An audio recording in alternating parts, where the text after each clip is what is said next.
Hey, how you doing there, my dear friends? My name is Dan, and I'm back. I did a live video broadcast about an hour ago or so, and something happened with the sound on it. About 3/4 of the way through or so, the sound went out. I don't know why that is. I don't know if the sound's even working now. In fact, if you come on and you're listening and you can't hear the sound, put that in the comments section. I'd like to know that. I'll try. It's hard for me to talk and watch the comments too, but I'll take a look. And if you can't hear, let me know, and I will. I'll go home and cry. Oh man, will I ever cry? It'll be sad. Oh, what does it say there? Viewing now. Okay, I don't know. Again, let me know if there's sound happening or not. What I had mentioned before, and I'll try and mention here again, is really just sort of a reminder. This is a topic that came to my attention earlier today.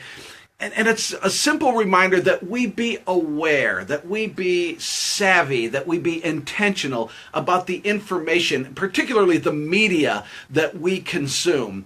Okay, you hear. Good. All right. Hopefully you'll be able to hear for a while.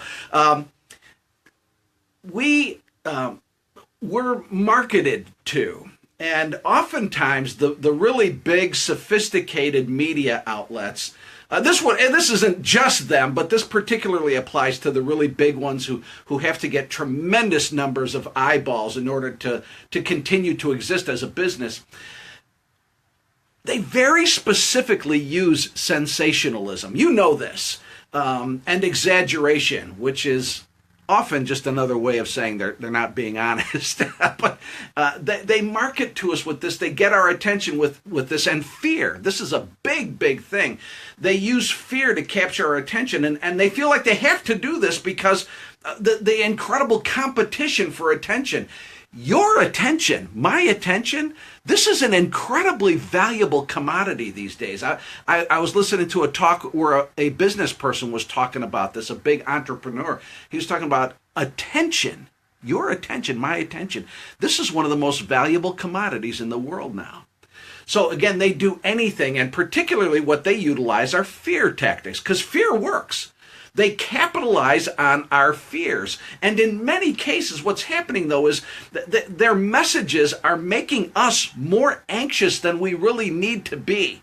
Like they're spinning this fear beyond what's necessary. And you know this, too. This is kind of interesting. Some of these media outlets that are producing this fear are also owned by companies that produce the drugs and the pharmaceuticals to help reduce fear and anxiety. So they're producing the fear and anxiety, and then they're providing the medications to. Yeah, you get it. So we're anxious, we're fearful. In fact, I don't have to ask you if you're fearful and anxious. I know that you're anxious. I encounter this all the time. It's marketed to us. It's intended for us to be anxious. It's directed at us. It's stirred up in us. I talk to people who wake up in the morning and the first thing they feel is anxiety. I talk to people all the time who are on medications, sometimes multiple medications for anxiety. I talk to people whose their lives are disrupted because of anxiety. It's one of the prevailing issues of our culture. And in many cases, this has to do with what we're allowing into our minds. We're taking this in. We're bombarded with it. Here, think about this. Think about like the past 2 or 3 weeks of your life. Just think the past couple weeks or so, 2-3 weeks.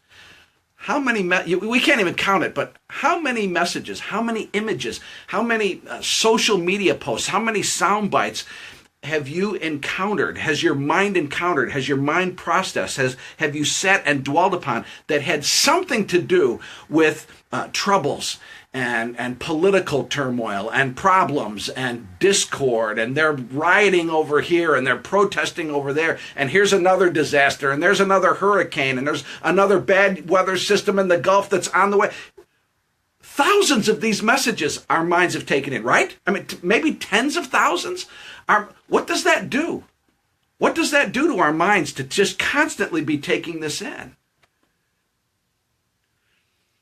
Again, this is just a reminder. It's a reminder to me too, because I'm a consumer of this as well, so I'm reminding me too. We have options. We can choose to turn the channel. In my earlier post in the comments section, I had a couple folks who said, we don't have a television anymore. We got rid of it. We can turn off I know it's heresy, but we can turn things off if we want to. That is allowed. You can even turn off your phone if you want to. I mean, you probably don't want to, but you could if you... And also, keep this in mind. There are uplifting, positive, hopeful, helpful messages that exist. That's available to us also. We can find those, and we can put those into our minds if we want to do that instead. That's allowed. Hey friends, I love you. I'm trying to help. Here's the thing. Our minds are a very significant, important, they're a potent part of who we are. They're one of the most significant, our minds are part of the most significant aspect of who we are. Let's, as much as we can, let's avoid this anxiety and let's be savvy and aware. Let's be careful about what's going in here. What's going in to our minds, it matters. I love you, my friends.